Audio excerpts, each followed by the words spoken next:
Let's go. Okay. Yashi! Hey!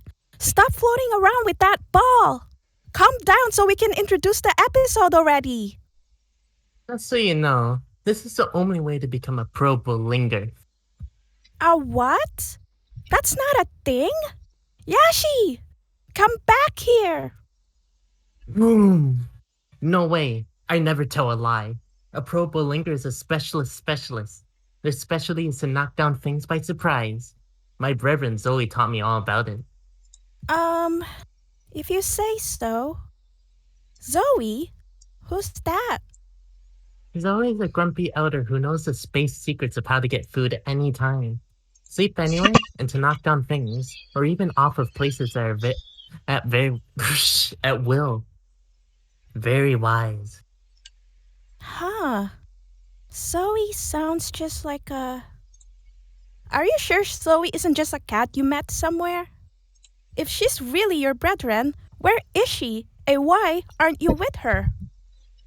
Well, I can't exactly meet her because she is very far away adventuring across the universe. But you've seen in this episode how the skills I learned allowed me to conquer both Shimamura and Adachi to become this planet's number one bowlinger. Then you'll surely be amazed at what master bowlinger Zoe has taught me. Listen on, Earthlings, and find out.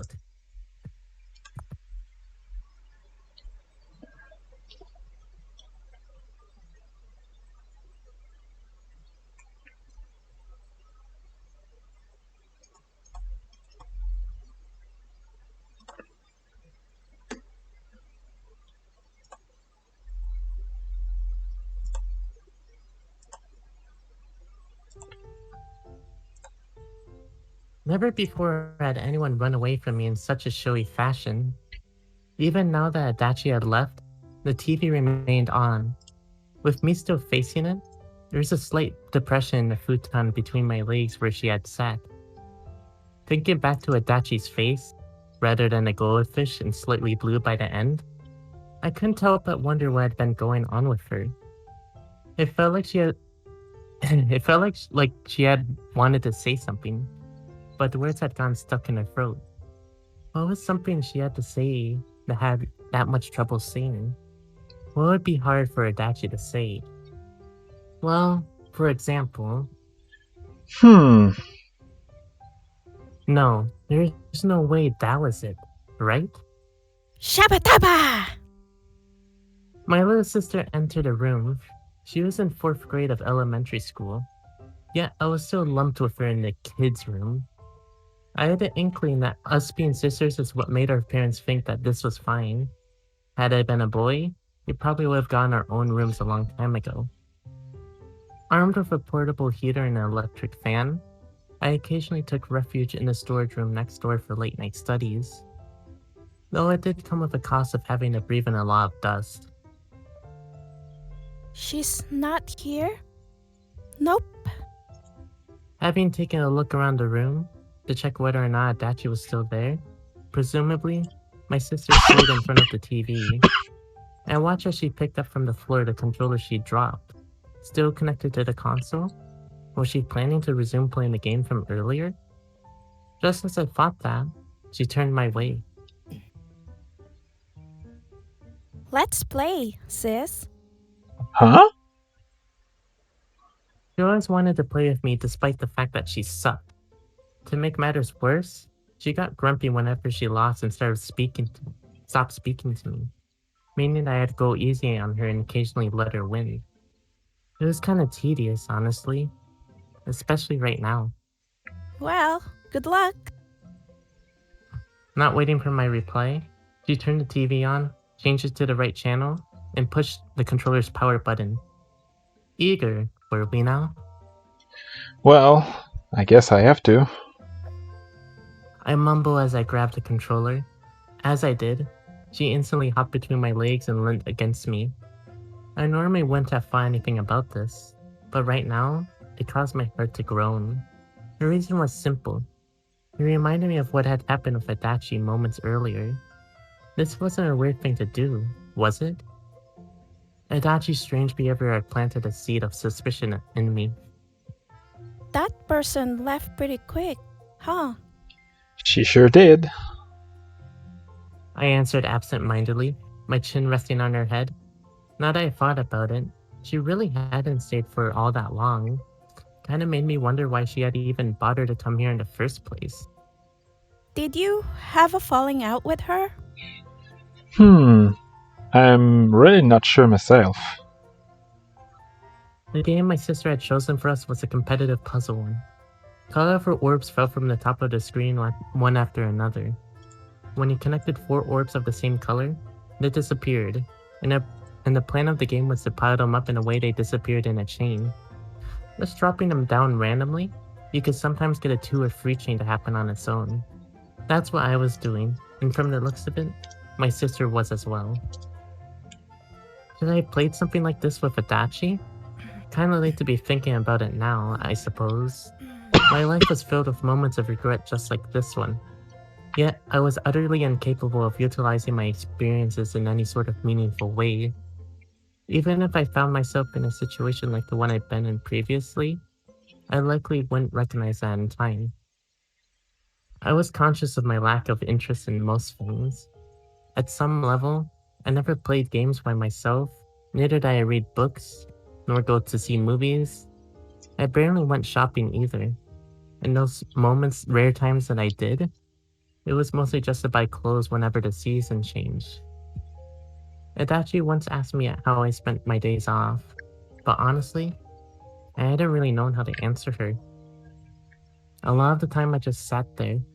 That was to say, my choices were limited. Well, not that there were even enough answers for me to be able to choose. Sometimes, my fingers looked thin. Really thin. I never felt well when that happened. What about now? Was it my fingers that taper off like a dead end leading nowhere? Or perhaps something else? Whatever was happening with Adachi was a mystery to me, one I couldn't bring myself to solve. Those thoughts took all of my focus, and for once, my sister won without me deliberately allowing her to do so. I could feel her celebrate below my chin. Briefly, I pulled my body back. Hey! I said, prompting my sister to look around. I had my index finger ready, and as soon as she turned, I poked her soft cheek with it. To be perfectly honest, I'd been planning to do this with Adachi, but she had turned around herself before I'd gotten the opportunity. Wanting to dispel any lingering regrets, I had tested it out. And who knew? It worked perfectly. Good going, sis. Instant kill! Headbutt! Gah! Launching a counterattack, the girl tilted her neck and headbutted me. My chin throbbed immensely, and the resulting shockwave of pain traveled all the way to my temple. Needless to say, the use of such a special move earned her a thorough punishment after it recovered. Taking the events of yesterday into consideration, I had anticipated that Adachi might come here and arrive a little earlier myself. I was still waiting as the bell indicating the start of the first class rang. Sitting on the second floor of the gym by myself, I checked the clock. It was 9 o'clock, give or take. I stared at it for a while. Maybe it was too early for her?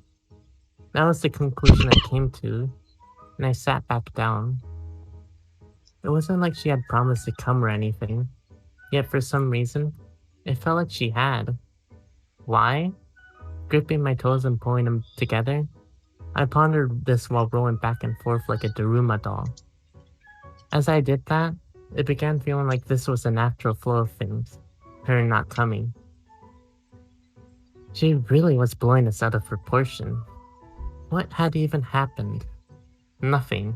I got up and pulled my bag to me. Grabbing my phone, I decided to message Adachi. We had exchanged numbers when we first became acquainted, though I hadn't really used hers for anything till now. We saw each other in school every weekday, and even then we could barely keep up a conversation and felt silent most of the time. As such, there really wasn't anything for me to call or text her about. Still, I suppose it was good to have her number for times like these. My fingers pause as I wonder why I should write. Why did you leave yesterday? A little too direct, perhaps? I could definitely see her taking this as me being mad at her. I needed something softer. Something that Adachi might actually reply to. In any case, once I got a reply from her, this whole mess would be over. That's how it had felt to me. As such... Are you feeling okay? Wanna meet? After thinking about it for a while, this was the message I had came up with. Personally, I was feeling perfectly fine. Send. I placed my phone on top of my bag and waited for a reply. Just then, I realized something. I had forgotten to put my phone on silent. I was currently skipping class, after all. I quickly fixed my mistake and hunkered down. Gripping my hair and stroking it between my fingers, I could feel the muscles around my mouth grow tense. If yesterday was the last day Adachi had ever came to school, would that be my fault? No, that was a dumb question. What had I even done? Adachi had gone all flustered on her own, and in a way, I couldn't help but see her as a cat. Zoe. Unable to get down from the tree it had climbed? Perhaps it was Adachi herself who caused this all to happen. Still, whatever reason or cause might be, the fact remained that she was unable to climb down, and if you wanted to change that, your only option was to put assigning blame and start working on moving on. What I really wanted to say was, stop being such a shut-in. Not that I had a clue of how much she was. You're weak, Adachi. In the end, I waited till lunch break without receiving a reply from the weakling in question. Loitering into the classroom in the middle of lunch break earned me a few looks. I obviously wasn't walking with my hands on my hips or like some big shot or anything like that. But even so, everyone whose eyes I met instantly looked away. Were they afraid of me? I wasn't really good at telling. What I did have a sharp eye for was whether or not my sister was making fun of me. But that was a whole other issue. I soon found the two people who weren't afraid of me. Oh. Hino reacted as I approached her in Nagafuji. So you were here, huh? Wait. I feel like I said something similar yesterday. Holding a piece of onion between her chopsticks, Hino tilted her head. Yep, you did. I replied back while taking a seat next to them. The two had brought their own lunches with them today, and they had spread on the desk. Hino's lunch was mostly potato stew with meat and rice. I really felt like she had taken leftovers of yesterday's dinner and shoved them all there. Nagafuji's, on the other hand, consisted of multiple omelets. They looked delicious, and I asked if I can have one. But with a stern look on her face, she pretended not to hear me. How rude. Had she already forgotten who ate her carrots for her yesterday? Well, we were talking about Nagafuji, so there was a chance. Did she scrub her head a little too hard in a bath each night? Leaving that aside, I turned my eyes towards the classroom's entrance. Adachi's empty seat really stood out. Adachi's not coming, is she? She says she's taking a day off. Hino replied. Really? Nagafuji tilted her head. As was the norm. She says she caught a cold. Pretending to be sick, are we? I sighed with relief. It seemed that Adachi was just being her usual self. I had to admit, some part of me had been a little too worried that she might have gotten an accident while rushing home. Thankfully, those worries had been lifted. Huh? Since you were both missing, I thought you might have been skipping class again. At the gym. Hino spoke. I lifted my index finger to indicate that it was just me today.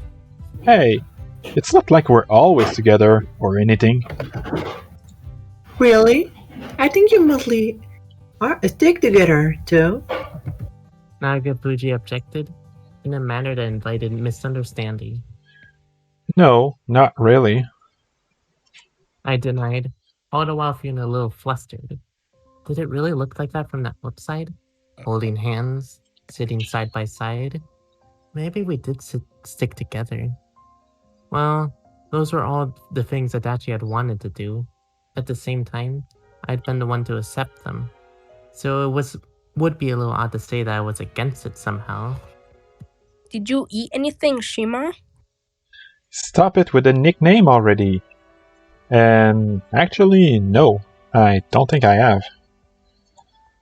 Mom never made me lunch, and as she knew that I didn't take studying seriously, she probably wouldn't have made it even if I had asked.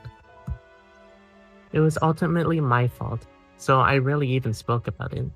I had never seen Adachi bring lunch with her either. It made sense. She was on great terms with her parents from what I had heard. There were really those parts to Adachi that I kept getting a glimpse of. Warped parts. Or perhaps twisted. She acted far less friendly when we had first met, which had given me the impression of indifference. Really now? You must be starving. Here, say, Much like yesterday, it was a piece of carrot again. If you don't like them, just tell them not to put them in. Well, she probably did do that, but they likely just ignored her. In turn, Nagafuji's chopstick wandered above the lunchbox. She'll eat anything. Do you just see me as a walking organics bin? No, I'm doing this out of love for you. Here comes X. Whoa! I spent the break surrounded by my sweet friends. That's why I decided cleaning time came next, which I spent idling in the hallway with my broom in my hands. I checked my phone when I thought no one was looking, only to find I still hadn't gotten a reply from Adachi. I decided to try sending her another one myself. It did feel boring just to leave her be after all. I was thinking about coming over to your place. Would you mind, Adachi? No reply. Still, Adachi was nice. She'd probably just let me in there if I were there. Right? Probably. I came up with various reasons why Adachi hadn't replied during the afternoon classes. First, she was simply ignoring me. Second, she hadn't decided what to write. And third, she just hadn't noticed my messages. This seemed like the most likely options. If it really was the first one, that'd be pretty depressing, even for me.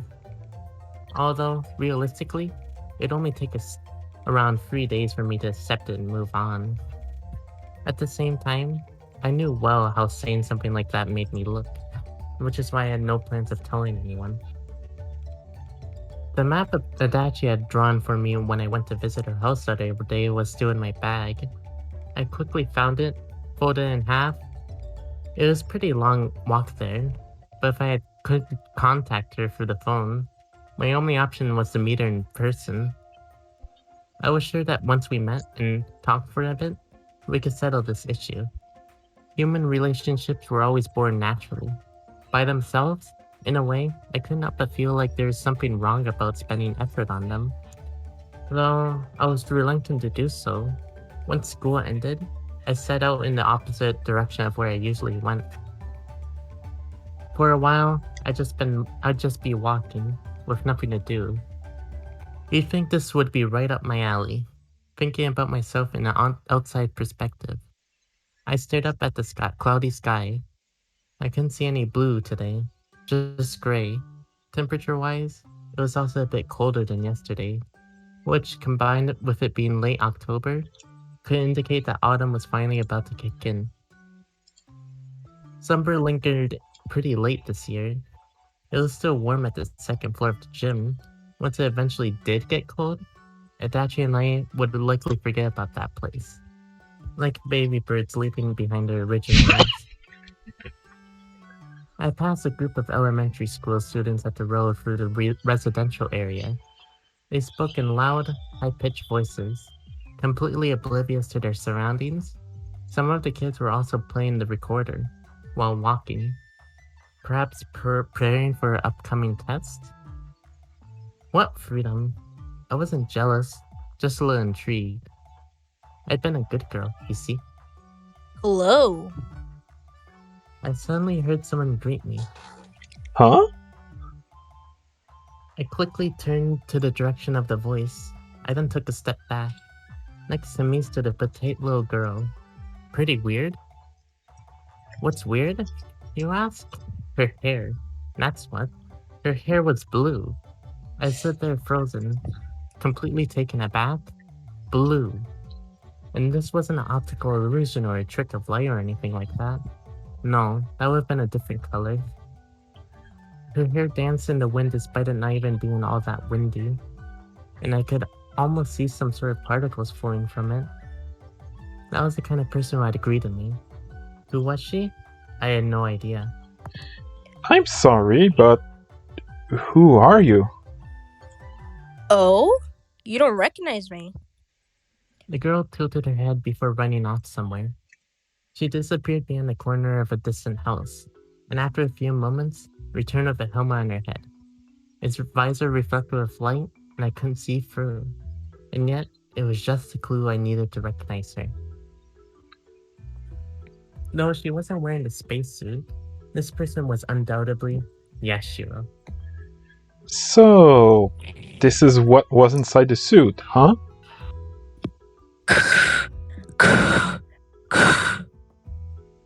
Her breathing was heavier than usual.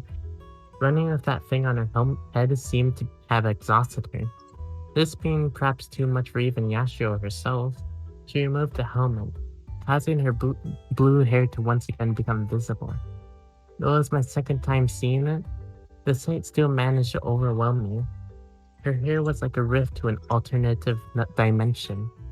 That's how much it stood out. How sharp in the contrast between it was and everything else was. Now that I look at it, her face was pretty cute, too. Her eyelashes were the same vivid blue as her hair, and so were her eyes. A constant stream of blue particles circulated inside her, and I could even see some shooting out. It was those particles that gave various parts of her body their bluish color. They felt powerful, like a source of energy, but also fleeting. I really wish you would have recognized me just by my voice. Yashiro tapped the helmet, now carried under her arm. She sounded like a completely different being now that her voice was no longer muffled. What she'd been wearing under the spacesuit was a dress. It exposes her shoulders, emphasizing just how slender and pale she was. On one of her feet, she was wearing a sneaker with a manufacturer logo I've never seen before, and on other, nothing. Also, her free hand, the one that she wasn't holding the helmet, was placed on her hip. She looked young enough for me to easily imagine her wearing an elementary school backpack. And yet, no such backpack was anywhere to be seen. I thought I'd show you my face now that it's done. What do you think? What do I think? I'd prefer if you didn't ask me that. I was at a complete loss for words. Looking at it closely, even her lips glimmered with faint blue light. It was impossible to claim this color to be a makeup. I tried wiping her lips with my finger as a test, but nothing came off. Dim particles danced around the tip of my finger for a few moments after I touched her before soon vanishing. My eyes once again opened wide. What was this? I came close to gripping Yashiro's hair and interrogating her, but somehow managed to resist the urge. I modeled it after the face of an earthling, you see? You're trying to mock the Earth? So, no more spacesuit for you? I had to wonder where she'd gotten the helmet, but whatever. Yashiro murmured with her finger pressed against her temple. Yep. I was under the impression that everyone on this planet dressed like that, but from the looks of it, it seemed to be a bit more of an uncommon outfit than I had thought. Uncommon? Try non-existent. Well, I suppose there was one group of people who I sometimes saw wearing one on TV. Astronauts. As, oops. Yashiro quickly placed her hands on her mouth. Then, after closing it, she proceeded to hop up and down in place, all the while clapping her now extended hands together in front of me. Hey, what are you doing? Please! Your ear! No one can hear! Turns out, she's been after my ear. She wasn't going to grab it and pull it, was she? I wouldn't put it past her. I bent my knees and brought my eyes down to her level, and Yashiro in turn brought her face close to mine. The soft particles emitting from her enveloped my nose, as if visualizing smell. Yashiro's face was now right next to me, and its outline shimmered, as if her body was emitting light. Staring at her made me feel anxious that the light might swallow me. But at the same time, there was something fascinating about it. Whisper, whisper. She said, her mouth pressed against my ear. Was that part really necessary? I'm actually an alien from the future. Yes. You already told me that. I had to admit, it would be bad if someone heard her say that. They might start to question if she was sane. Regardless, her appearance did lend some credence to her words. On some level, I began to wonder if she really was speaking the truth. If people found I'm an alien, they're gonna dissect me. What? Dissect you? You have some pretty serious prejudice about hurt people. To be fair, I felt like I've watched a TV program where the United States released footage of an alien autopsy or something like that when I was young. I remember my mom, who'd been watching it with me, laughing hysterically and holding her stomach. Looking at it now, I could see why she had found it so funny. But back then, I've been really grossed out by the idea of an autopsy. As such, I've decided to leave those clothes behind so I can make sure that I don't stand out. Done explaining, Yashiro pulled her head away. Sure, I get it. Just stop looking so darn proud of yourself already. Hate to break it to you, but you still stand out.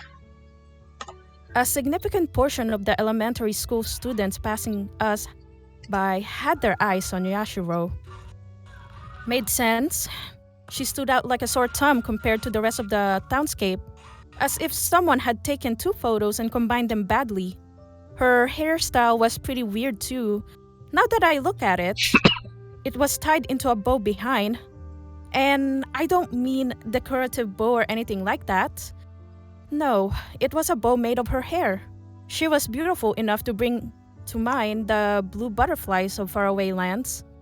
That's also what the bow seemed to be modeled after. And... wait. Hold on. Was it really okay to tie your hair like that? The knot looked pretty tight.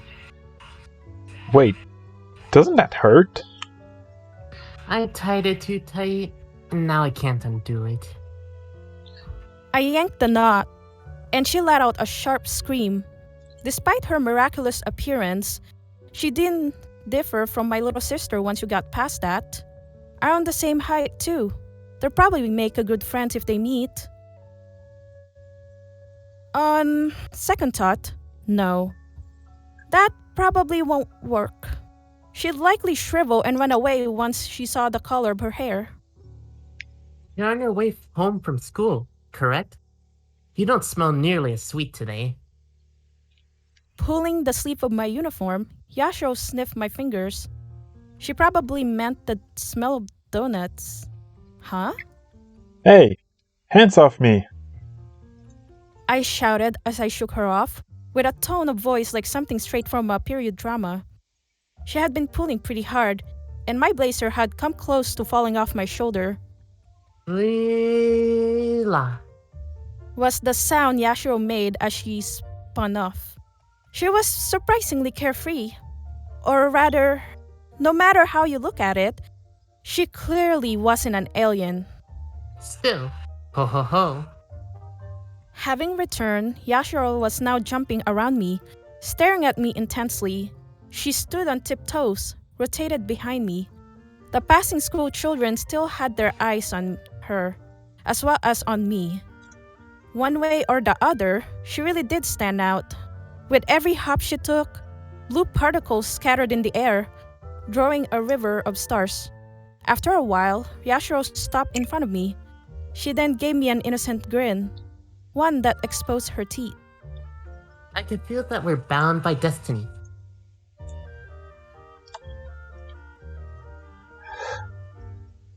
Is that so? There wasn't really much weight behind my answer. I'd said the first thing that had come to mind. Really, how was I supposed to reply to something like that? Based on her appearance, I could definitely buy Yashiro carrying with a grandiose destiny or two. As for me, however, my goal was to just be a normal high school girl. Dyeing my hair had caused my little sister to start calling me a delinquent, and Mom had used some words which, in retrospect, might not have been quite so nice. But other than that, mostly normal. You were likely born so that you can meet me. That's what I think. It was quite shocking to have her suddenly start talking about destiny and such. While confused, I decided to think about her words. Really chew on them. Huh? I was? Are you sure you're not the one born to meet me? Not that would have been any less strange. Having a cute girl say something like that to me, it felt kind of weird, honestly. Nope, can't be. I have plenty of other missions too, you see? With a firm look on her face, Yashiro shook off my suggestion. I was a little offended. It sounded like she was calling me an idler with nothing else to do. I gripped her cheek and pulled. Ho ho ho! It won't woof! A fearless smile remained on Yashiro's face. No matter how much I pulled and twisted her soft cheek, it didn't seem to hurt her. Her face already looked like that of a flying squirrel, yet she appeared to be completely fine. At the same time, yanking her hair knot, which, look at from the front, resembled an infinity symbol peeking from behind her head, had made her scream. As one might have expected, her hair wasn't soft. I released Yashiro for a while. For the next few moments, a faint light danced on top of my palm. This time, I was too enthralled by its beauty to wonder what the heck it was. Although I did do that too. Oh, right. I was in the middle of procuring dinner. Yashiro stated, having stopped stroking her hair to look at the sky. She seemed to have done so to check the time, despite the sun not even being visible due to all the clouds. Also, procuring dinner? Just what kind of life did she live? She was far too clean for me to imagine that she lived on the street. That seemed extremely unlikely. We'll probably meet again, I think. Now, until next timey. Those were Yashiro's parting words. She waved at me before turning around and running off. Her hair flapped like the wings of a butterfly as she ran. The trail of fluttering particles she left behind her caught my attention. I was reminded of a fairy like Tinkerbell or something. Although she was pretty vulgar for a fairy. Or perhaps gluttonous would be a better way to describe it. Her free-minded attitude combined with the rest of her to form a pretty mysterious package. I found it hard to believe that I shared a town with someone like her.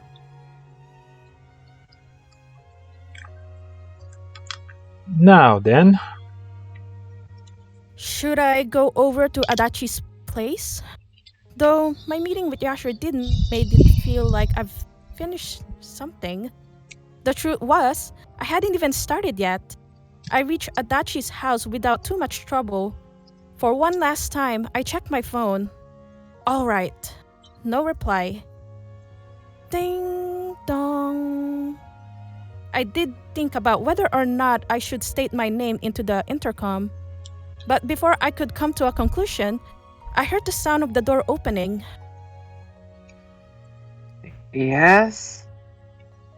Adachi asked as she pushed the door open, sounding completely unenthusiastic, as if she'd just woken up.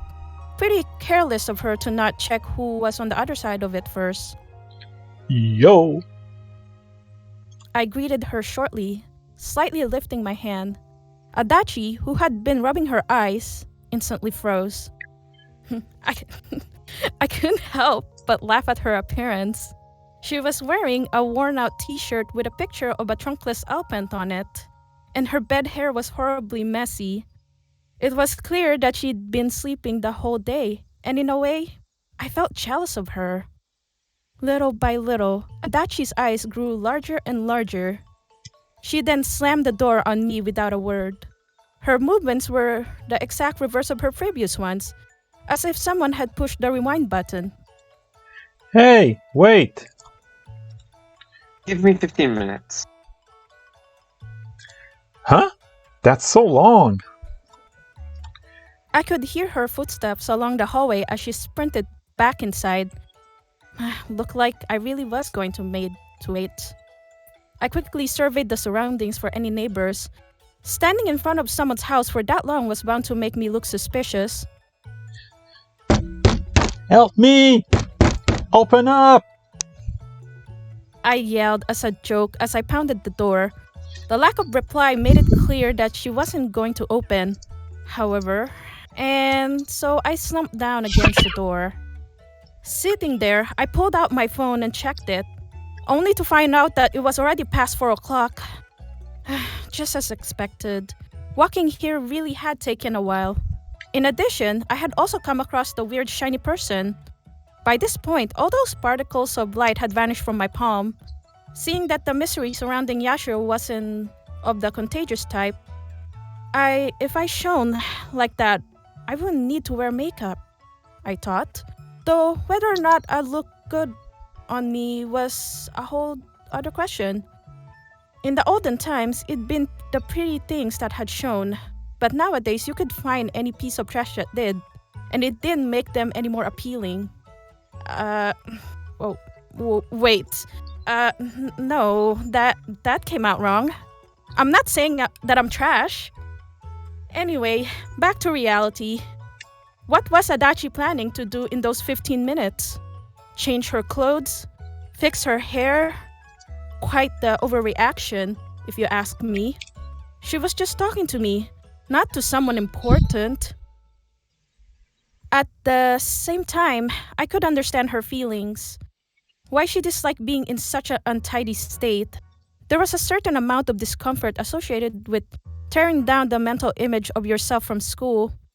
Or, in this case, having someone tear it down for you. I killed the time by playing repeated rounds of single-player rock, paper, scissors and word chain. After what felt like an eternity, I felt the door push against my back and stood up. Adachi opened it in a far more reserved manner than the first time. Only her face peeked out through the gap. She panted heavily, like she really had been rushing to get herself ready. In a way, her choice of 15 minutes felt like the worst of both worlds.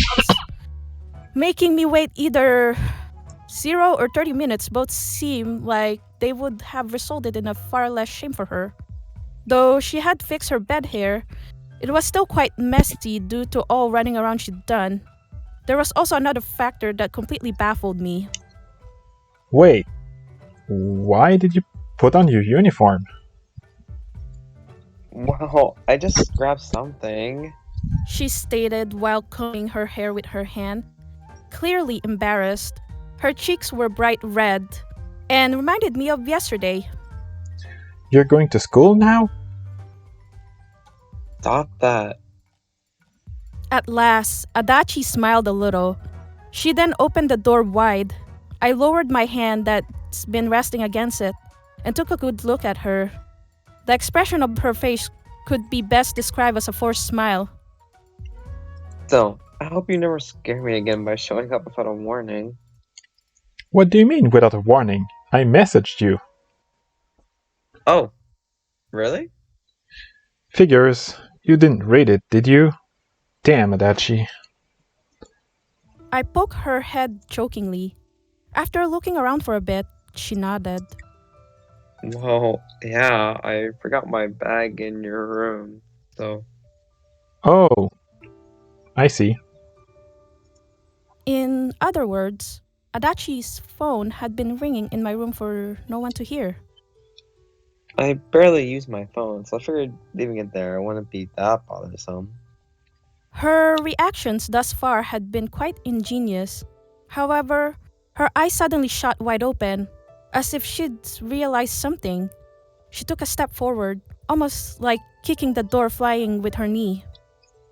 My phone. Did you open it? Nope. I didn't even know you'd forgotten your bag till now. Oh, that's good. Adachi sighed in relief. What sort of top secret information she have stored in there? I find myself a little curious. So, is that why you didn't come to school? Were you like, I don't have my bag, so I can go? I was just sleepy. It's your fault in part, kinda. Really?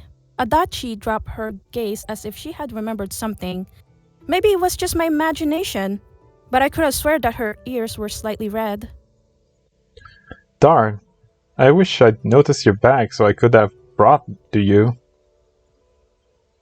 No, it's fine. I'll come to school tomorrow. You can give it to me then. Sure, got it. I'll bring it. Also, won't touch your phone, so relax. I laughed at my unfunny joke. Adachi didn't laugh at all. She simply mouthed to me, "You better not look." "Yeah, I won't," I nodded back.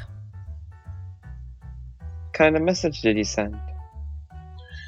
I just asked if you were okay. Well, then I'm doing fine. Adachi bent her arms and struck a muscle pose. A split second later, she stopped. However, perhaps embarrassed.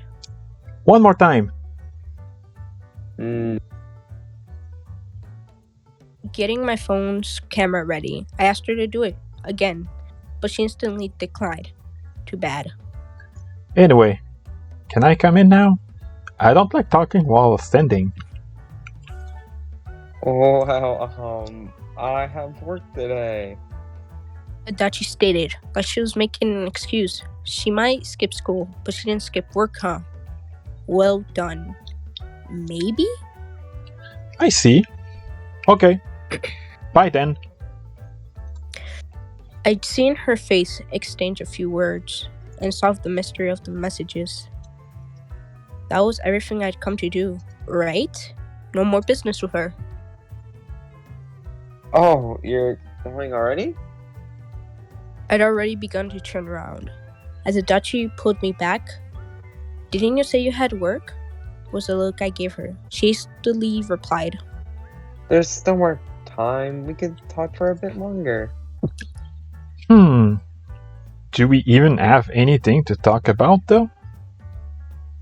There were moments like these, both Adachi and I always fell silent. Our interests didn't match.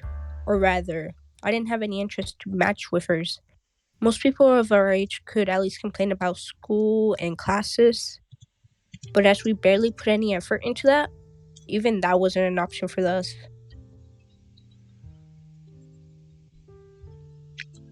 Bring up a topic or something, Adachi. I said, commanding her to fill the silence. It only made sense. She's been the one to pull me back after all. A weird expression quickly appeared on her face, as if the upper half of it had frozen. I could also see a faint smile. Are you doing okay? Yep, I'm fine. I didn't strike the muscle pose. How do you do? I'm fine. Then thank you. In the end, I was the one to start a conversation. You sure look well rested. I pointed at the bed hair she'd now combed away, causing Adachi to avert her eyes. Yeah, I kind of happened to sleep late. I'm pretty jealous. I was super tired during class. I'd felt like the teacher had begun speaking gibberish, and it hadn't even been an English class. The gap was so wide that the slight studying I'd done simply wasn't enough for me to catch up. I really needed to bridge it. Soon. By the way, has your cold gotten better? Asked her snarkily. Adachi immediately coughed, clearly faking it. It gets worse every time someone asks about it. A real mean one. I better leave before I get infected then. I bet you wouldn't want that either, Adachi.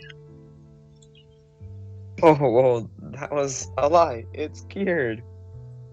The quote itself had probably been a lie too, but whatever. We both laughed before falling silent again. Though under normal circumstances, I would have accepted that. Today, I wouldn't allow it. No particular reason why. Alright, next topic, Adachi. I demanded. I made beckoning motions with my hand, and Adachi opened her mouth. The way her eyes moved around restlessly left a mark in my memory. Shimamura? Yes? I didn't actually think she had anything to talk about. After a few moments of waiting, she finally mumbled. Would you like to go on, go hang out with me? Next Saturday. Somewhere. I don't know. Go hang out? Where? I asked back. There were definitely parts of her statement that I found curious, but I simply chose to ignore them. Anywhere's fine. She mumbled back. Wait, don't you have work on Saturday? I do, but it's the night shift. I'll be free during the day. Well, Okay then. As long as you choose where we're going. Adachi didn't seem to mind me leaving the tedious parts to her. I nodded, with a happy sounding sure. Anyway, I think I should get going. Good luck at work. Though not all that much time had passed since my first attempt to leave, it didn't seem like we had anything else to talk about. Adachi was perhaps satisfied too, and didn't move to stop me this time. Her hands had lifted against the door at some point. Saturday, huh? This would be the first time I went out with Adachi on a day off. Although, as far as Adachi was concerned, today had been a day off as well. Ahaha. One last thing. Where did you buy that elephant t-shirt you were wearing?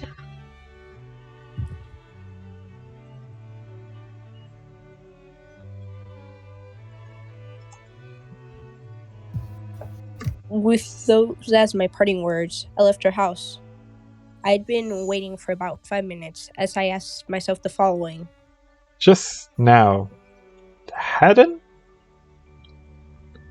Hadn't she about to say date? Could it be really?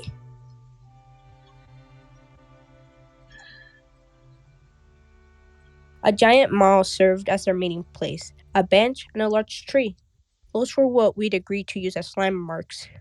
I had thought about suggesting we meet in front of a Shimamura, the store, like a true Massachusetts, but that didn't seem too fun, so I had it. A group of old men sat on the bench next to the tree. They were sipping coffee from paper cups. Seemingly on a casual stroll, there were around 6 of them in total. I did wonder what sort of group they were at first, but after listening to the conversation for a while, I learned that they were heading to the bowling hall located within the mall. I'd gone there when I first opened with my little sister. You could also play billiards and darts there. Thinking that, I glanced to my side. She was still there. Wait, why are you here? Destiny. The way Yashiro pronounced the words, elongating the first vowel, always made me think she was about to say delicious. For some reason, Yashiro had always been here at our meeting spot. She wasn't wearing her helmet, nor the spacesuit for that matter. More precisely, she was sitting on the bench, staring at me as I stood next to her. Her arms were folded. Who knows why? Without knowing that. Let me repeat that. We met without knowing that other would be coming here. Looks like destiny really does exist. She laughed with a strange laugh, while puffing her cheeks. Destiny again, huh? She sure likes throwing around that word. The way you speak, are you reading a script or something? I've studied the basics of this country from the things called dramas. Figures. Destiny is a pretty common theme in those. In other words, she didn't really know what the word meant. Looking at her useful facial expressions, she seemed even more oblivious than before. Her hairstyle was quite similar to the one the other day. The only difference being that the butterfly knot appeared to be tied in a little looser today. She possessed the ability to learn, huh? Her clothes, on the other hand, were completely different. She was wearing a blue skirt, as well as a t-shirt, with the words, butt hair, written on its chest. Are you a foreigner? Nope, I'm an alien from the future. Yashiro pumped out her chest, further emphasizing the butt hair. I looked at it again. Wow, butt hair. Of course, you're actually meant to read the characters as Shike, which was the name of a place around here. All locals pronounced and spelled it like that, without batting an eyelid. But when looking at it from an outsider perspective, it was definitely amusing. Even I fell victim to it all the time. By the way, what are you doing here? That's what I want to ask you. Oh, I'm meeting a friend. I see. Yashiro nodded. I was a little suspicious about whether or not she was even listening. And what about you? I just happened to come. That's when I found you. The destiny. Yeah. Adachi soon appeared, putting an end to this meaningless exchange. The mall was pretty far away from her house. I thought she might take the bus, but judging from how hard she was panting, it seemed more likely she'd come by bike. She stopped, and with her hands on her knees, looked up to give me a smile. However, that smile quickly disappeared as she noticed Yashiro, standing next to me. Ah, you're the person from the other day. Hello. She bowed politely. That's fine and all, but next time, try doing it in a way your particles don't sprinkle anywhere. Huh? Who's this? Adachi was confused. Couldn't blame her, really. There was definitely more than one thing wrong here. Should have brought that thing. Oh, great idea. Just 1 second, please.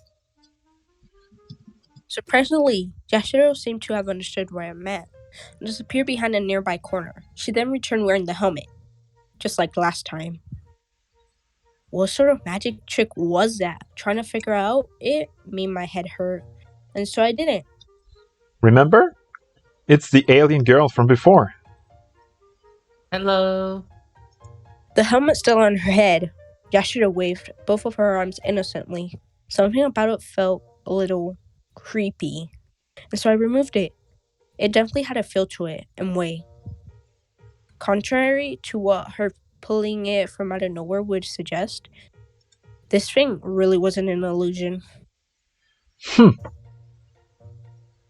Tried putting it on as a test. As I did, everything other than what was straight in front of me became dark. It was also really hard to breathe. My head felt heavy. I turned towards Adachi, causing her to take a step backwards.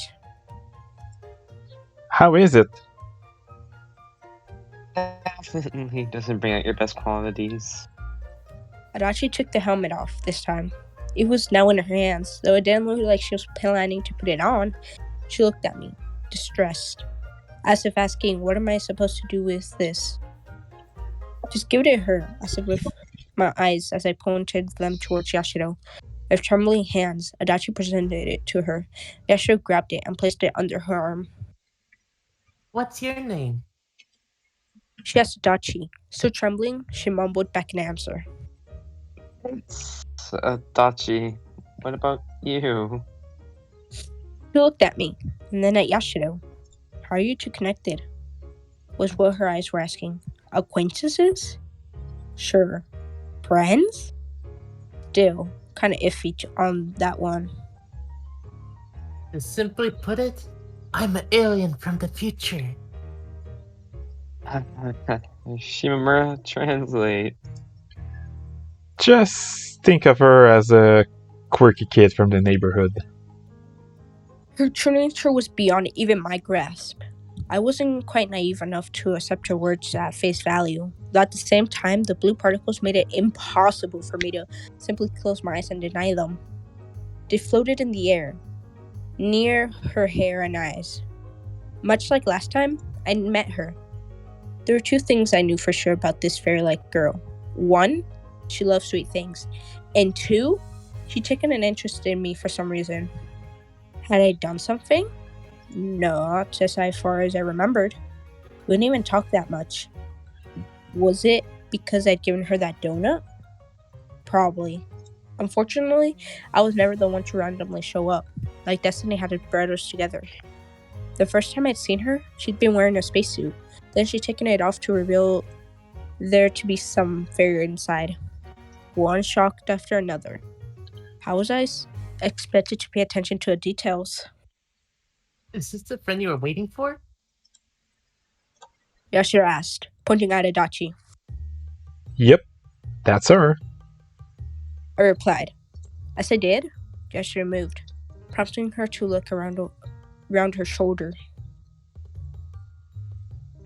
Shall we go then?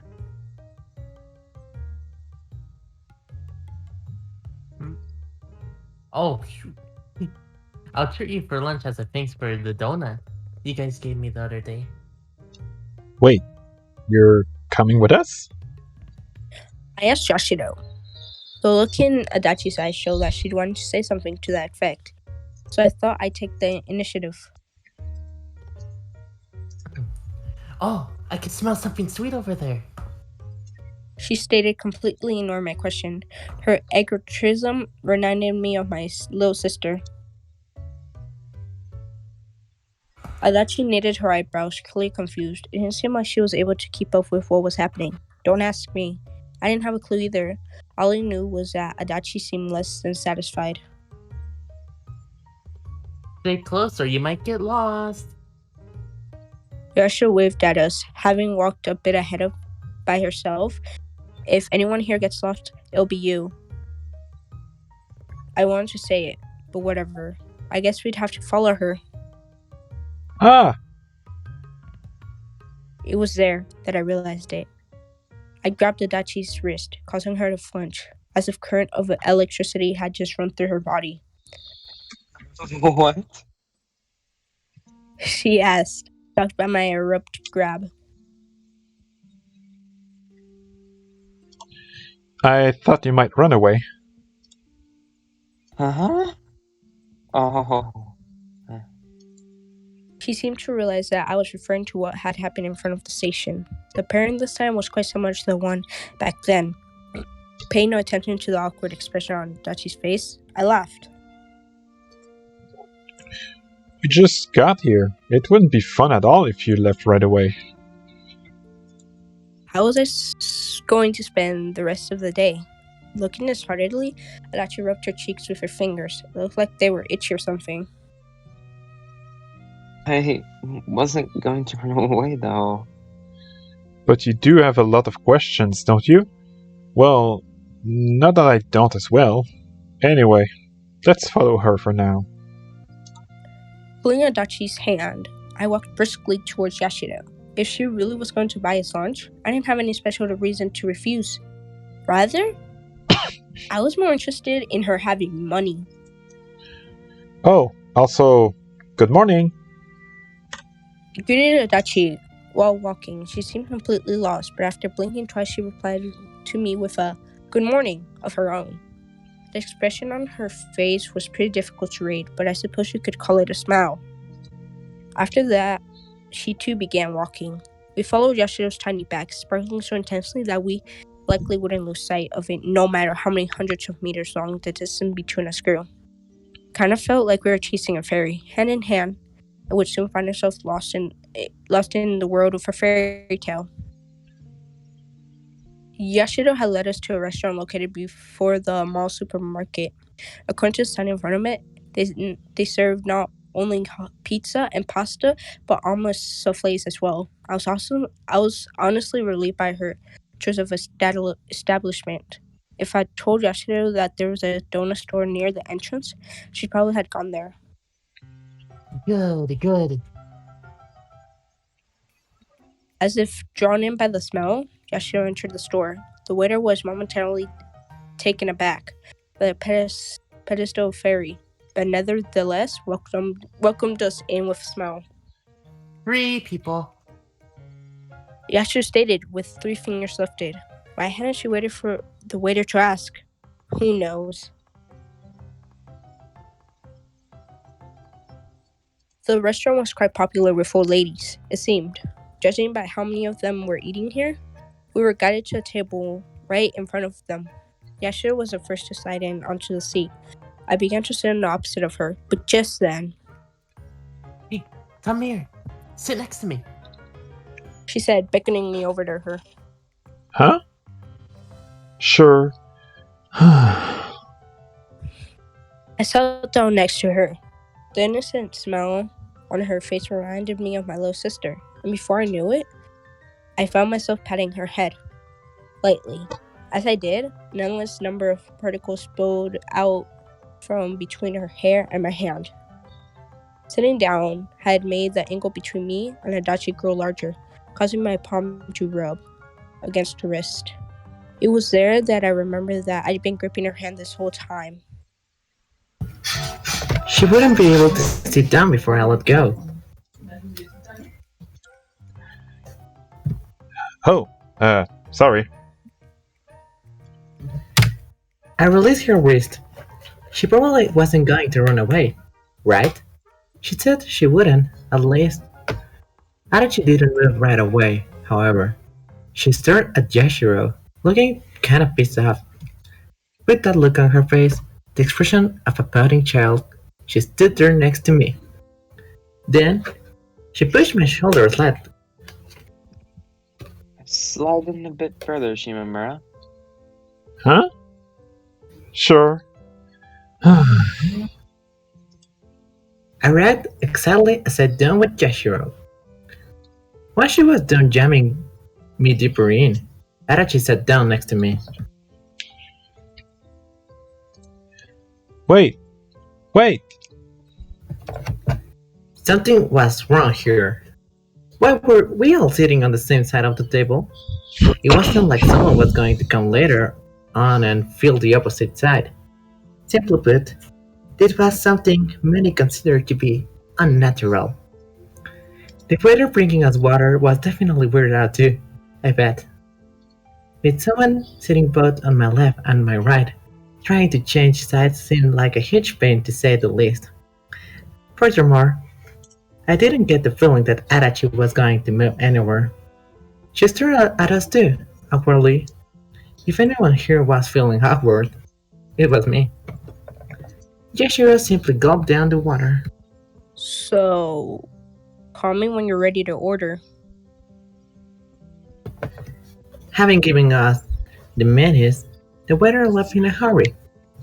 Seeing that the strange atmosphere surrounding us had gotten to her. People certainly did have the ability to sense things that couldn't be seen with the naked eye, like the forest. You thought about it that way?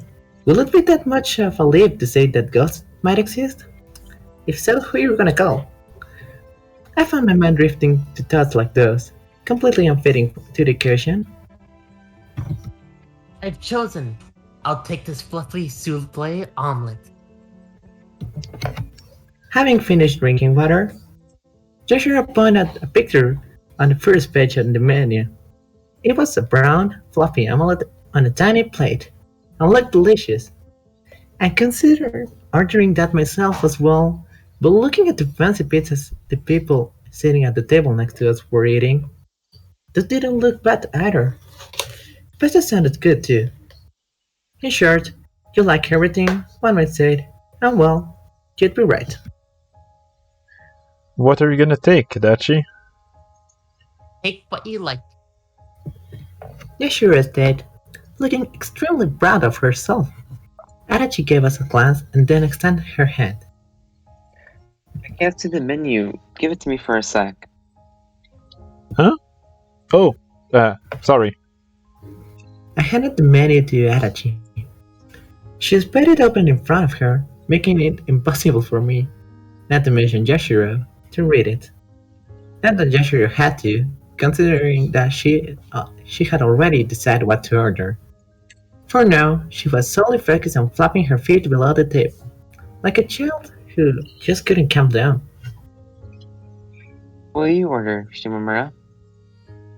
Adachi asked, pulling my sleeve. Which one? Which one? I muttered, looking at the menu with her. I glanced at the pizza that had been brought to the table next to us, and could instantly tell that that thing was way too big for me to eat by myself. Hey, wanna order pizza and pasta and then share? Sure. Adachi nodded to my proposal, delighted. Just then, something stabbed my side. I let out a small scream and looked around only to find that Yashiro had poked me with her index finger. Why, you little... I pinched her cheeks. Why did you do that? I was bored. Is that what you do when you're bored? You start poking people's tender spot?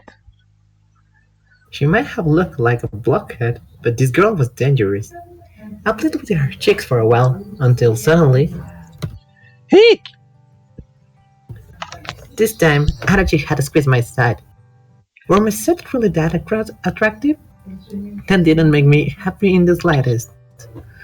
Still pinching Yashiro's cheeks, I looked around and saw her staring at the menu nonchalantly. I didn't really mind, though wish she would tell me that what her goal had been. You take the pizza, Shimamura. I'll go with the pasta. She stayed, as if nothing had happened. Just so that you know, she was still squeezing my side. Yashiro was still being squeezed as well, though by me. Okay, let's go with this. I chose a pizza, the bacon zucchini one, not sure what was happening anymore. Well then, I'll take this. Adachi stayed back, choosing a ripe-tomato pasta. We signaled to the waiter with our eyes that we were ready to order, and she quickly walked over to us. There was a smile on her face this time. She was holding back laughter. Me pinching Yashiro's cheeks was more than likely the reason why. Don't tell me, we looked like a pair of sisters to her? Being closest to the waiter, Adachi was naturally the one to speak to her. Her voice sounded cold and uninterested, the complete opposite of austere.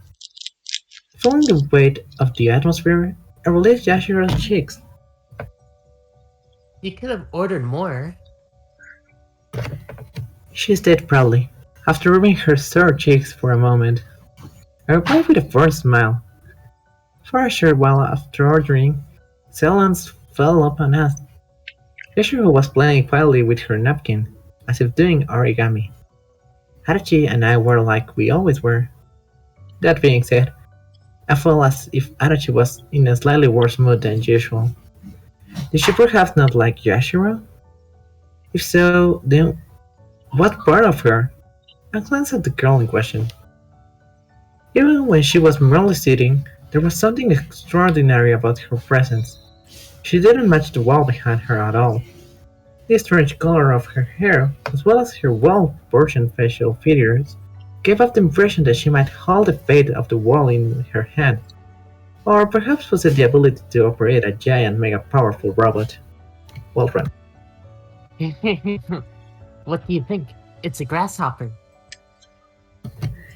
Yashiro proudly presented to me her randomly folded napkin, a so-called grasshopper, snapping me away from my delusions and reminding me of what sort of person we were actually dealing with here. Even I could make that. To prove it, I picked up a napkin and began folding. Oh, is that a chopstick rest? No, it's a grasshopper. It looks exactly like yours. What part of it? She tilted her head, looking genuinely puzzled. Now I was pissed. Doesn't mine look way more like a grasshopper? I asked Adachi for support.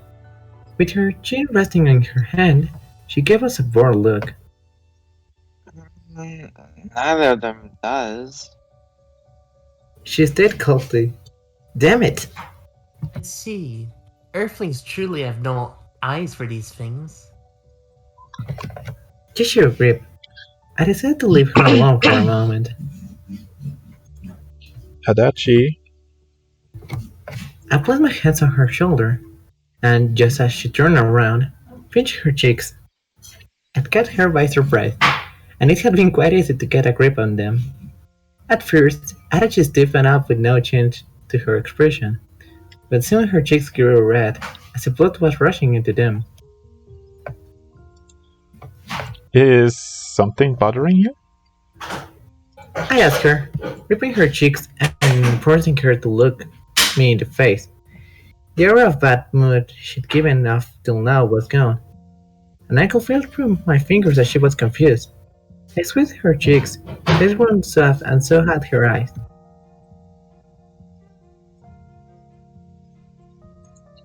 Nothing.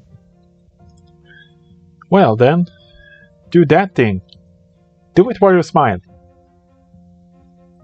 What thing? That thing! From the other day!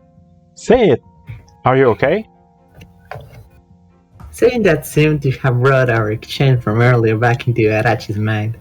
She averted her eyes for a while, not wanting to do it, but as I was in control of her cheeks, she had no choice but to eventually give in. Her eyes were still desperately trying to bite mine, so I'm doing fine. she even bent her arms and struck the post and everything. Then, much like before, she instantly pulled them down. I was satisfied. Good enough for me. Speaking of which, Yashiro was being awfully quiet. I glanced at her and saw that she was currently in the process of making her second grasshopper. Was it her goal to turn this table into a grasshopper nation? Or a bug catching contest? The one that made stood there too.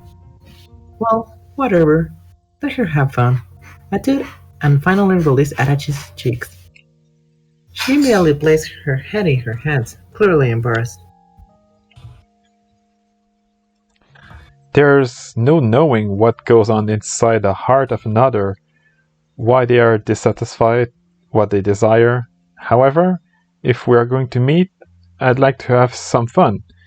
That's how I want to be, and that's how I want you to be as well, Adachi. I could follow Adachi's gaze through the gaps between her fingers as I spoke to her, and saw her nod slightly. Though it wasn't clear answer by any metric, it still filled me with a strange sense of satisfaction, one that stayed with me as I waited for the food to arrive. Oh, it's here! It's here! It's here! Yashiro waved her arms at the waiter, like a child. I felt a little embarrassed on her behalf. At the same time, due to her supernatural appearance, I could neither complain nor laugh at her immaturity. Food was placed before Yashiro. As expected, it was souffle and omelette on an iron plate. Don't like the picture, this was one quite flat. More. Yashiro poured the entire cup on maple syrup that had been brought with her food on it, ignoring the cup of tomato soup next to it. She plunged her fork into the omelette. There appeared to be scraps of French fruit within the fried egg yolk. I kinda wanted to take a bite. Slush, slush. Oh, slush.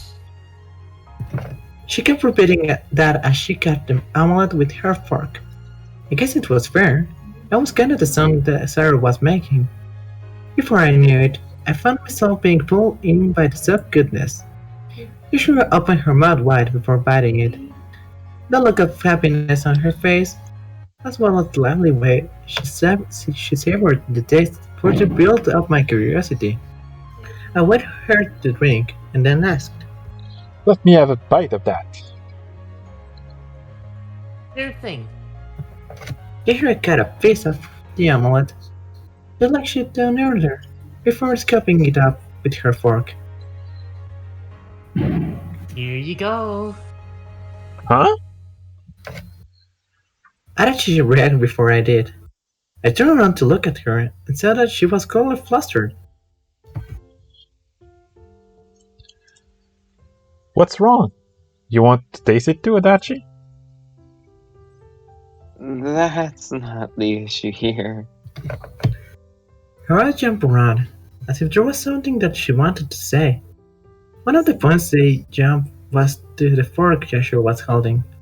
Knew it. She did want to taste it, didn't she? Although, if that was really it, the timing of her reaction had been a bit odd. Hurry up and do it, please. Yeah. Why are you talking like that? I turned back to Yashiro, now pretending to speak like an alien. Well, she was supposed to. While I was at it, I decided to specify my order. No, I want a part with the French bread. Aren't you a selfish one, Shimamura? I do get called that sometime. After eating the piece she'd cut originally, Yashiro cut me a new one, matching what I had requested.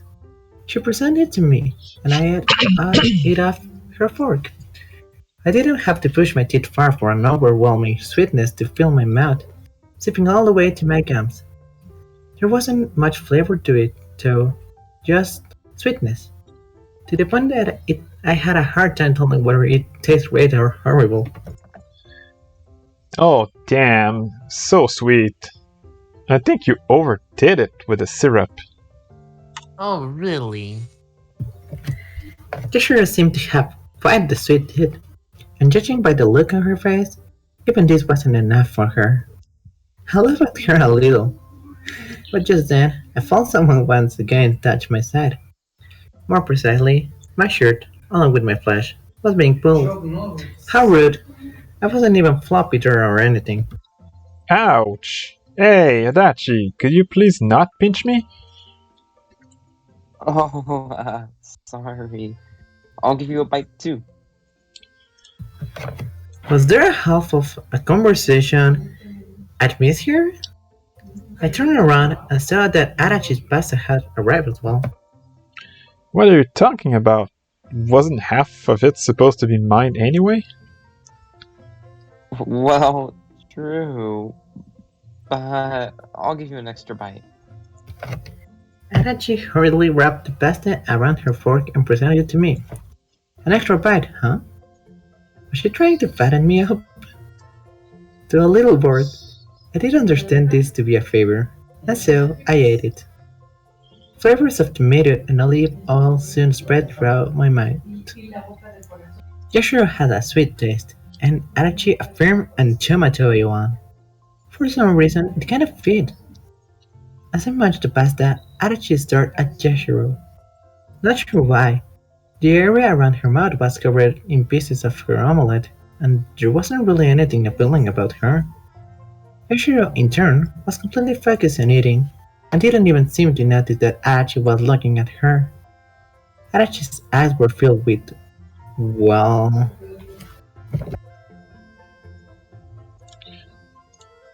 Hostility? Might have been too strong of a word. Rivalry? Perhaps. It really felt more like a Yashiro thing. There was some surprisingly many childlike parts to Adachi, huh? She wouldn't come down even after I just finished eating the pasta. She stared at the fork, shook her head, and let us not forget about the long stare she gave Yashiro. I sat in the middle of those stares, and let's just say it was quite exciting to have to worry about her feelings as well. This dinner definitely wasn't good for my stomach. I felt small and all curled up, to the point if someone had asked me where we were going next, I would have probably answered to a pharmacy. Why had it gone like this? I had an idea, but in the interest of not having to confront it, I instead chose to turn my eyes towards the counter to see if my pizza will be here soon. A fragrance scent drifted from the depths of the kitchen, taking me lightly. Adachi, Yashiro, and I. We hadn't yet seen all that there was to this day. With no basis for doing so, I chose to believe that was the kind of destiny that awaited us. And once heard that the bowling ball and a human head weighed approximately the same. I didn't actually know if that was true or not, but if it was, it sure will explain why my shoulders were always so sore. Zoe didn't tell me bowling balls would be so heavy. Yashiro stayed as she staggered towards us. You didn't have to look any further than at the bowling ball she was carrying with both her hands to see why. She eventually made her way to us, and I immediately took a step back. I didn't want that thing to drop on my toes. For some reason, Yashiro only got closer as I did. It must be because of destiny that I was able to do that. Stop making everything about destiny. We headed for a game center, located within the mall after finishing lunch. I talked with Adachi about how boring it will be to leave immediately after eating, and how we should go hang out around the stores and do some shopping. Just then, a certain child butted in, stated that this place looks fun. As Adachi and I were both quite liking in the autonomy department, we simply gone along with it and allowed Yashiro to guide us to the game center.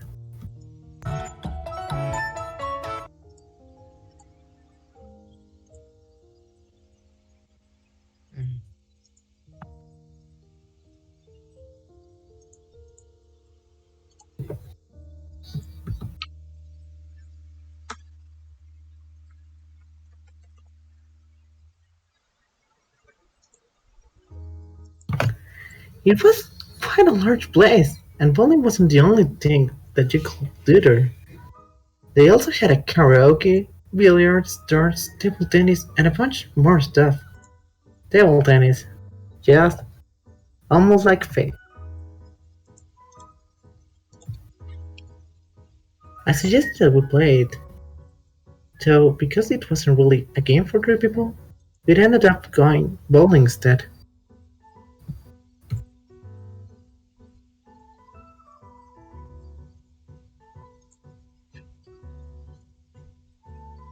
Section had been occupied by a bunch of scary-looking men, and I refused to go anywhere near it.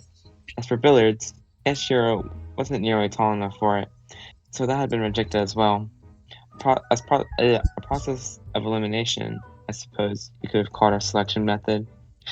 It was 690 yen for a game. Yashiro had only offered to treat us for lunch, meaning that the costs would be split. Adachi paid her share without any hesitation, though she still wasn't talking. Every now and then, I could feel her staring at me, but as I turned towards her and asked what it was, she'd just shake her head, say that's nothing, and not talk to me any further. Honestly, Yashiro taking the lead might have saved us. I had a feeling that otherwise, we'd have just been standing there aimlessly. By the way, what is this thing used for?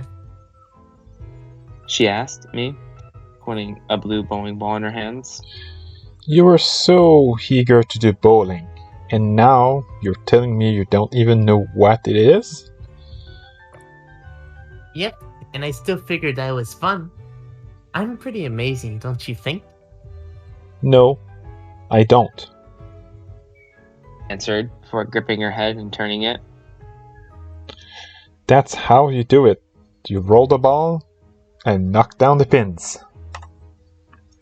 I twisted Yashiro's neck so that her eyes were pointing towards the lanes. Video from each individual lane was broadcast on a large monitor located above the pins. The father of the family next to us had thrown his ball just at the right time, and I adjusted Yashiro's head so that she was looking at him. Though the man was wearing gloves that seemed like they were made specifically for bowling, the trajectory of his ball was just about the most amateur one I had seen.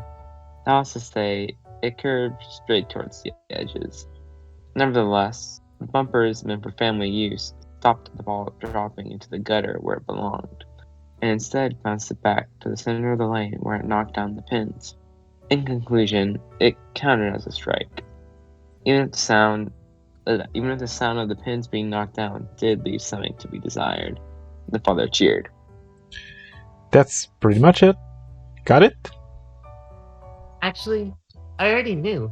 My ninja tricks are pretty got you good. That and Yashiro smack on the head.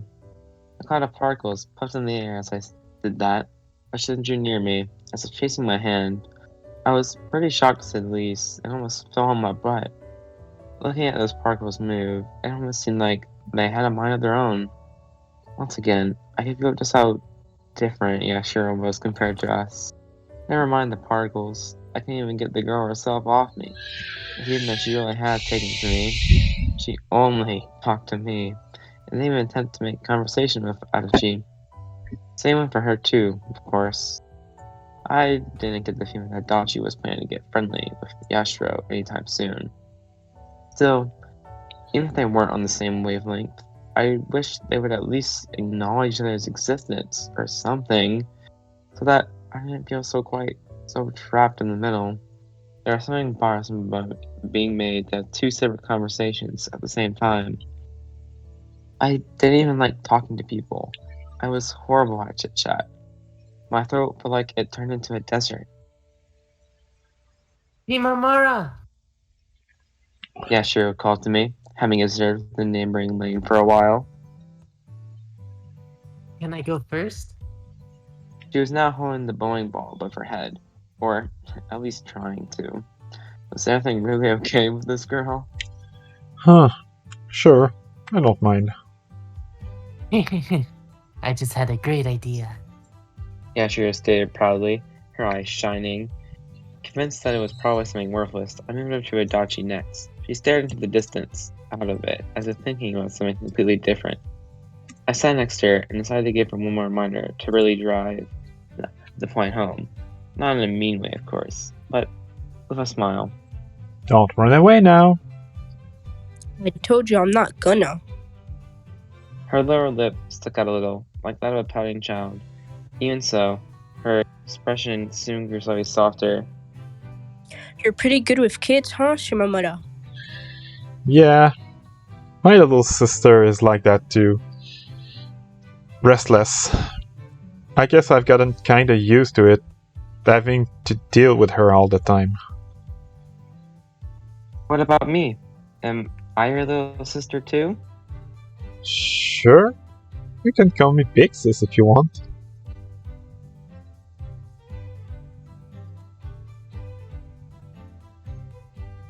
I joked, going with the flow.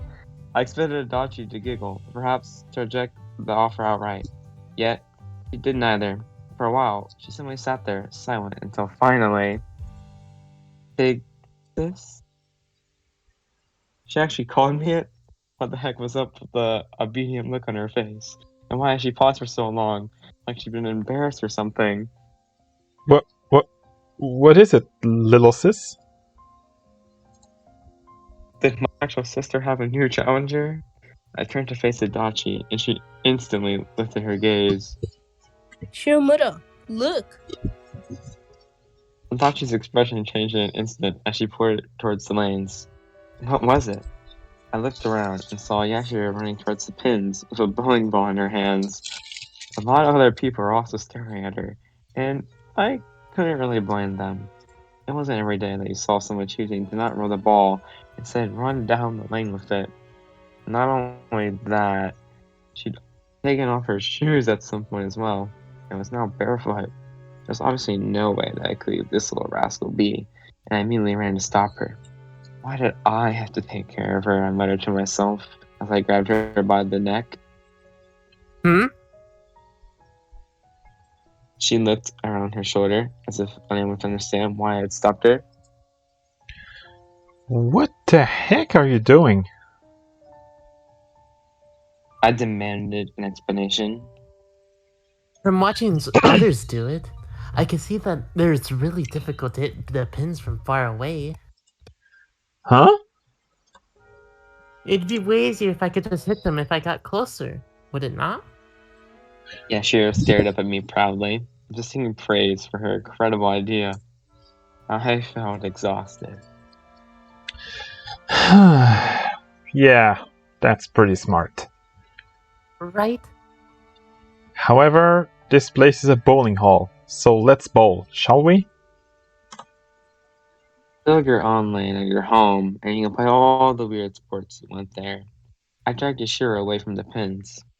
Hey! No fair. Cheating. No, you're the one who's cheating. Just toss it from the other side of the line like everyone else, okay? Having moved Yashiro outside the lane, I once again asked her. You don't actually know what bowling is, do you? Nope, we don't have these games in space. She stated, completely naturally. Furthermore, it didn't seem like she was joking by not knowing what it was. If Yashiro was raised, say, in a foreign country where they didn't do bowling, I could see how that might be possible. Although, in that case, her Japanese is pretty damn impressive.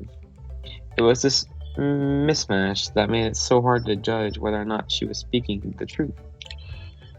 By the way, your hair, what's up with it? Have you dyed it? I decided to ask her because why not? Oh, you mean this? Yashiro stated back, pointing up a strand of her hair. Yeah, exactly. No one has hair of that color. Pretty stylish, huh? Nope, absolutely not. I was actually planning to use the head of one of my brethren as reference, but I actually got the mix up of a person next to them. What the heck was she talking about? Leaving out all the stuff that made absolutely no sense. It seemed like she wanted to imitate the hair of a sibling or a relative of hers. Before she knew it, she'd been influenced by their acquaintance's hair and it ended up like this. Or something like that. Still, this explanation assumed that there'd been someone with this color of hair in the first place. And that was quite weird in and of itself. If that person really did exist, they must have been an alien for sure. And that left just one question. What was Yashiro? But I digress. Well, that's probably not something I need to think too much about. Hey, toss the ball normally this time, would you? I tapped her back, telling her to get going. Well, if you insist. Yashiro lamented as she began running. At last, she tossed the ball, although the way she did it was pretty weird too. Yashiro ran towards the lane and lunged forward head first. At the end of her slide, give the ball a push. This wasn't a normal technique like spinning the ball before releasing it. Never in my life have I seen someone toss a bowling ball like that. She just lay there, watching it roll, which is pretty weird too, honestly. The ball hit the bumper hard, but strangely enough, bounced right back towards the pins, which then proceeded to topple over a few seconds later. Well, would you look at that? A strike. A lot of people were staring at her, in part due to her eccentric technique, and yet, Yashiro wouldn't get up until I lifted her. I placed my hands on her shoulders and picked her up. She turned to look at me. Did I do well? I suppose? Still, the way you tossed it, what the hell was up with that? I thought getting just a bit closer might be a bit adventurous. Does this really count as eccentric? Are you sure there's not something wrong with your head? Nagafuji tried doing that, and no doubt be painful. On her breast mainly. The front side of her shirt had gotten all messy due to the slide, and I brushed it clean for her. Yeah, I guess it really was good with kids. Just the regular amount, though. Pointing Yashiro in my arms, I returned to Adachi. Her feet dangled in the air with every step I took, making me want to tell her to walk by herself. Nevertheless, she was unnaturally light and quite easy to carry, and as such, I had no complaints. Was her body filled with moraine, or was the cluster of particles she emitted from her hair the real Yashiro? I had quite a few theories, some even more ridiculous than that. Leaving cosmic mysteries aside, Adachi seemed quite satisfied. I had a hunch that she might. A weary smile appeared on my face. Having a little sister your own age was quite troublesome, wasn't it? Yashiro, who I had been carrying like a pet, sat down on my lap, showing no signs of ever getting up. I didn't really mind, as she was quite light, although the particles gushing from her hair did make it feel like I was about to choke. Wanna go next, Adachi? No, I'm good. Please, I insist. Not taking no for an answer, I picked up one of the balls next to us and handed it to her. For kids like her, who wouldn't listen, going pushy was always effective. That was something I learned recently, though I thought she clearly still had her doubts.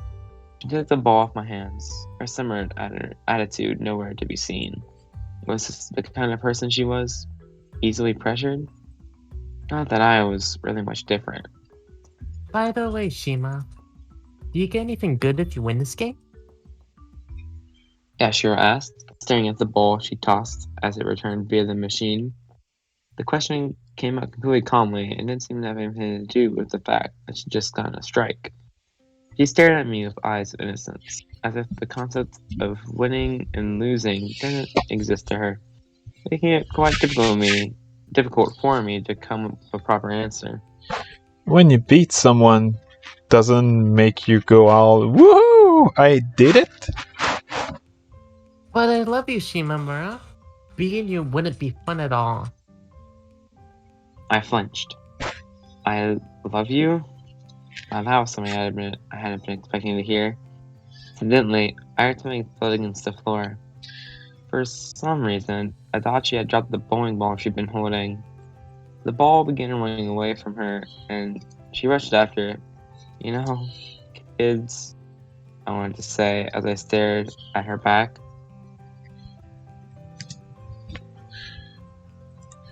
Well, I see. I averted my eyes. It was quite difficult to look straight at someone who just said, I love you to your face. Even as a child, I'd never been the one to say something like that. So perhaps I was overreacting. Having caught the ball she dropped, Adachi now returned to us. She stood there, directly in front of me. Her eyes weren't pointed towards me, however, but towards Yashiro. I couldn't help but sense tension in the air. Alright. Why don't you play a game against me then? Holding the ball in her hands, Adachi challenged Yashiro, though the lack of expression on her face made it hard to grasp her true motives. She clearly held no pleasant feelings.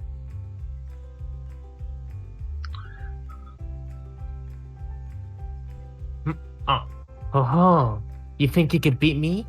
A pro bowlinger? Pro bowler seemed to be the word she was looking for. Either way, it was a massive lie. Of course. I'm gonna win. Adachi stated, stroking the surface of the ball. There was much dignity in the way she moved her hand. And once I do, She cut her words short and gave me a look. That pretty much confirmed it. For whatever reason, she was planning to tell me to do something if she won. The last thing I wanted was to become the subject of a bet. For goodness sake, it wasn't like I was Yashiro's guardian or something. Lend me your ear for a second. Adachi pulled Yashiro's hand, dragging her off my lap to the corner of the bowling hall. The way they held hands looked more like a kidnapper and her victim than a pair of loving sisters. Was it because one of them had hair that was black and the other's was anything but? Bent over, Adachi whispered something to Yashiro. She nodded randomly as she listened, stroking her chin. Yet, as soon as Adachi finished speaking, Nope. I heard her say, "What a straightforward refusal." She turned around and hopped back to me. I could sense such liveliness as I watched her jump up and down. In comparison, Adachi's shoulders sagged, likely due, at least in part, to her complete inability to get through to the girl. Her steps were heavy too. Having returned, she threw the ball. No fancy tricks from her. Just a regular throw. 6 pins she knocked down. I felt relieved seeing this after Yashiro's weirdness, but at the same time, I wasn't sure how to properly react. What was I supposed to do at times like these? Praise her? Encourage her? Without a word, Adachi took her second throw. 2 pins still remained afterwards. Scratching her head, she sat next to me. As far as the competition went, she was currently losing. Perhaps the right call was to come for her. Aw, too bad. Not really that much of a bowler. Excuses. Although she had said that she wasn't close with her family, meaning that she wouldn't have had many opportunities to go. Perhaps she was speaking the truth after all. Furthermore, she didn't seem like the kind of person who insists upon going bowling with her friends. Anyway, you're next, Shimamura. Oh, me? Though a little lost, I picked Yashiro up off my lap, placed her on the chair next to me, and stood up. Was it really okay for me to throw in the midst of their battle? Though I had paid for the entry fee, I also had a feeling that refusing might be the option someone capable of reading the room would already take. I watched it too, wondering what to do, when... Just throw the ball already, Shimamura. Huh? Oh, right. I threw the ball, as I'd been urged to do, not really caring what I hit. It rolled, and rolled. And then it was over. It didn't matter what the result was. Strike, gutter, it was all the same. Only things of importance need to be understood. I sat down on the chair, and Yashiro immediately climbed on my lap, like a dog. Furthermore, she showed no signs of moving anywhere. She really liked using people as a chair, huh?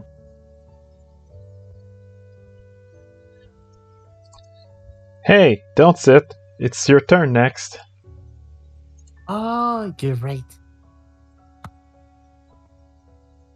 Yashiro said as she hopped off. Coming to think of it, she wasn't carrying her helmet with her anymore. I wondered where she'd stashed it. I felt like I was going to get dizzy if I spent too much time thinking about it.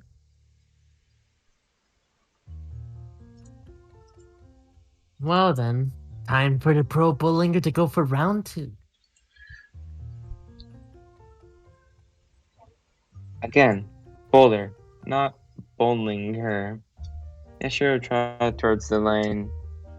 Particles scattered around as she did, drawing her tracks in the air. The people on either side of us, a family on one and a group of high school boys on the other, stared at her unanimously. Well, I couldn't blame them.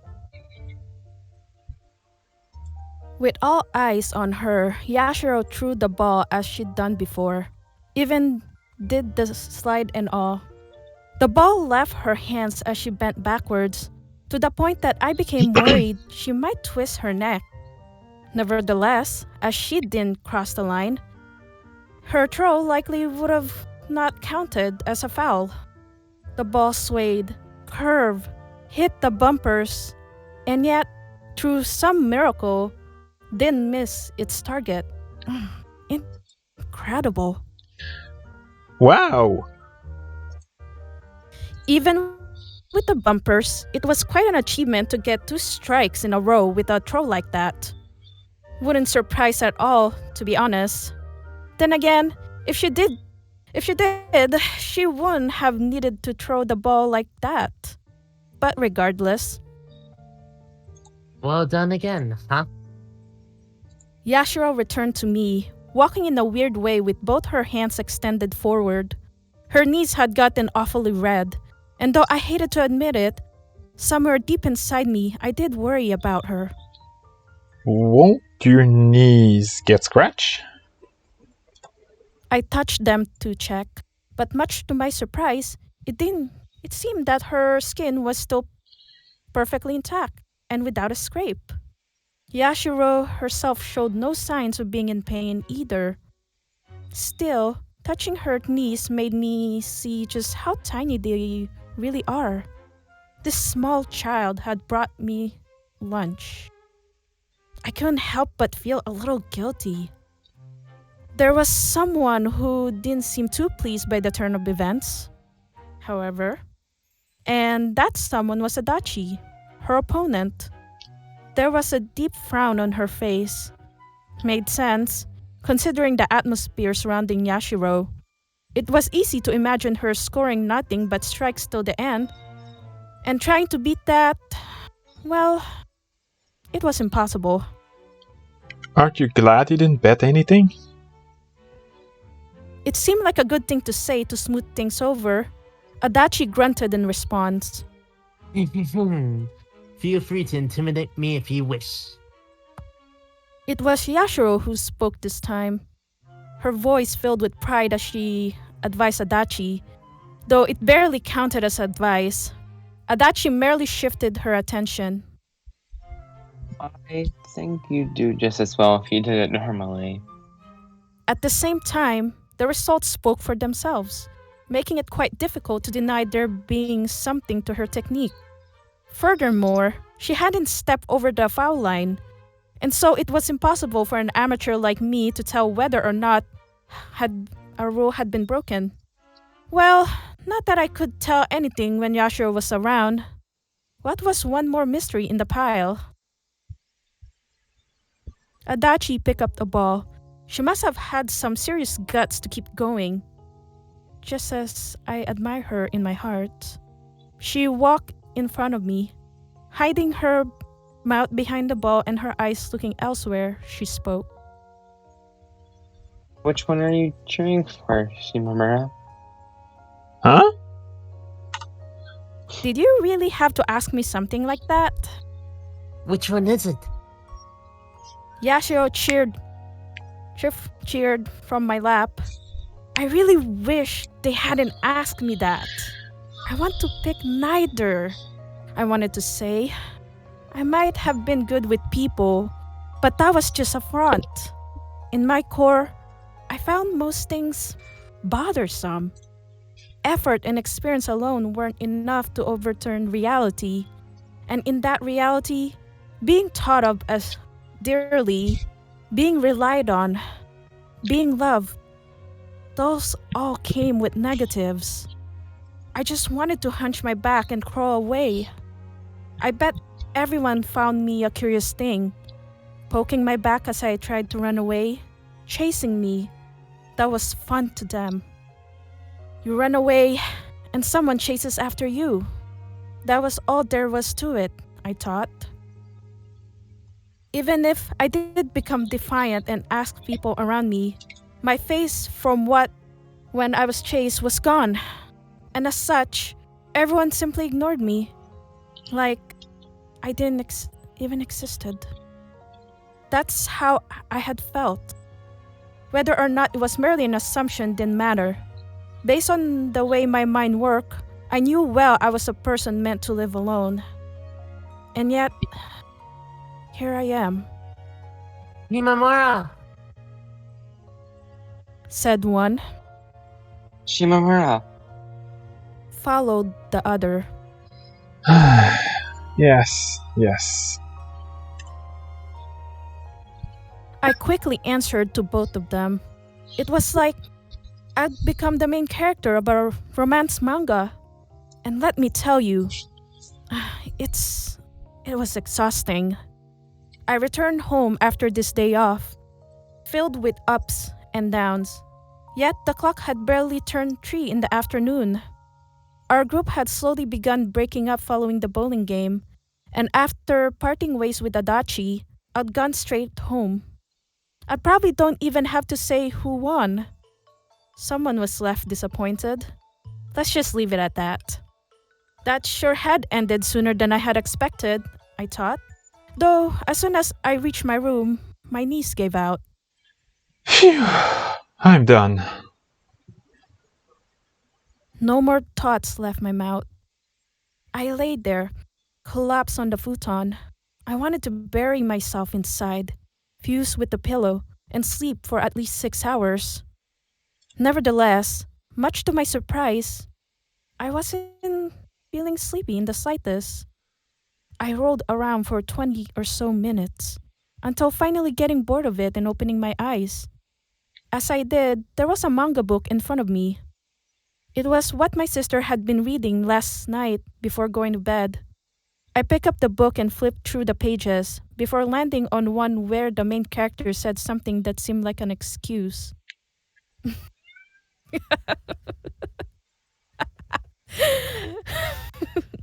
I closed the book and turned it over. I'm more tired than a day when there's school. That's not good. Meeting people, talking to them, considering their feelings and all their quirks. I was wounded. Was that a good way to say it? No, probably not. Worn? Perhaps?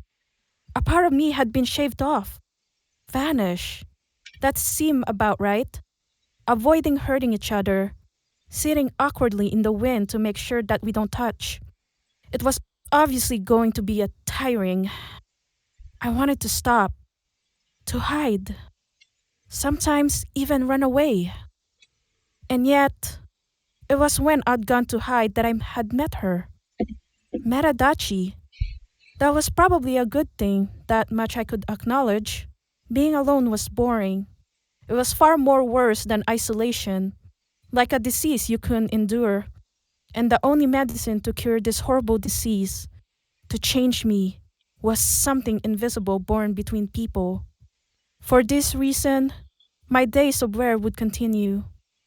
I'd lose more and more, all for my own sake. I muttered to myself the words I'd just read in the manga, as if licking them with my tongue.